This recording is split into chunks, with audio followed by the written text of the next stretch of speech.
Hello! In this video, we'll explore how to add pause and stop recording within the Trupeer Chrome extension. Once you're on the Trupeer homepage, go ahead and click on the Start Recording option. This will make the Trupeer extension visible on your screen. You'll notice a Show Toolbar option. Just toggle this option on, and you'll see the toolbar appear on your screen. If you click on the Collapse Toolbar option, it will minimize the toolbar. This reduces its size. Simply click on it again if you need it to appear in full again. Next, click on the Start Recording option.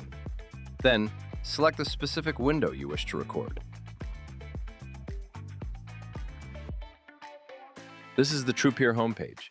As you can see, the recording count has begun. You can use this platform to explain whatever content you wish to share. If at any point you want to pause, simply click on the Pause option. You'll see the Record has been paused icon appear, indicating that the recording is paused. Take as much time as you need. When you're ready to continue, just click on the Resume icon. You can then carry on explaining the features you've been recording. When you're done and wish to stop the recording, click on the button to finish recording. This is how you can efficiently use the pause and stop recording feature in the Trupeer Chrome extension. Thank you for watching.